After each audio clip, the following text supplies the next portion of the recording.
The New York Times says debate raged within the administration over what to tell the public. Even as the government scientists and leading health experts raised the alarm early and pushed for aggressive action, they faced resistance and doubt at the White House, especially from the president about spooking financial markets and inciting panic. Joining me now is Abigail Tracy, staff writer with Vanity Fair. Good morning to you. Thanks for joining us. What does this say about the Trump administration, and what are the optics for Americans across the country? Yeah, I mean, I think, there is an argument to be made about calm leadership in the face of a crisis. But what we're really seeing from this administration is Donald Trump emerging as one of the chief agents of misinformation. I think trying to downplay this and not, giving the American people a real sense as to precautions that they should be taking and the real kind of severity of what we're dealing with here is a major problem. And as much as, there might be these other officials within the administration who are, properly responding to this or trying to set up protocols, the chief problem we have is the fact that the president of the United States is not really matching that messaging when he's speaking to the American people. He's trying to downplay this. But when we look at what's happened in other countries, this is going to get worse here. And I think we would benefit from a president who is really addressing the threat as it should be addressed. Well, meanwhile, the Washington Post giving a look at what it calls squandered time, how the Trump administration lost control of the coronavirus crisis. According to interviews with 16 current and former administration officials, state health officials and outside experts, Trump and many of his aides were initially skeptical of just how serious the coronavirus threat was, while the president often seemed uninterested as long as the virus was abroad. The report also paints a picture of a president who was distracted as signs of the impending virus loomed. Now, where would we be under different circumstances if things were treated incredibly seriously right from the beginning?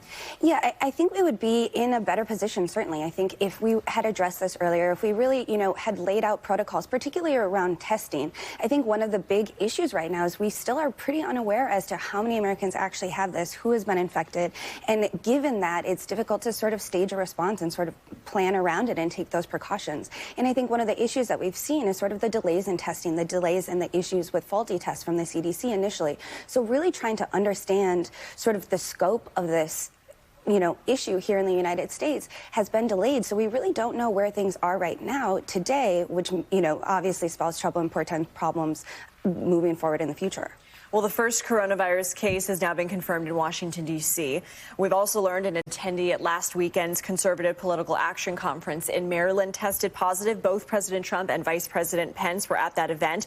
Let's listen to the question that the president faced yesterday in light of this.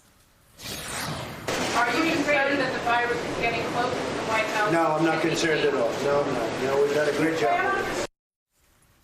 So should he be more concerned? Should we be feeling more urgency from the White House? Yeah, absolutely. I think there should be concern coming from the president. Again, I think there is an argument to be made that he should be calm and that he shouldn't be sort of, making fears worse. But there's a difference between being a leader and having a calm sort of leadership hold on things versus, ignoring a problem and ignoring the threat, because I think the American people are, getting a disservice every time the president tries to downplay this threat or act as though, it's not going to come to the United States, particularly when we've seen what happened in other countries, what we saw in China, what we saw in South Korea, and especially Italy with the news over last night in terms of the millions who are now quarantined there.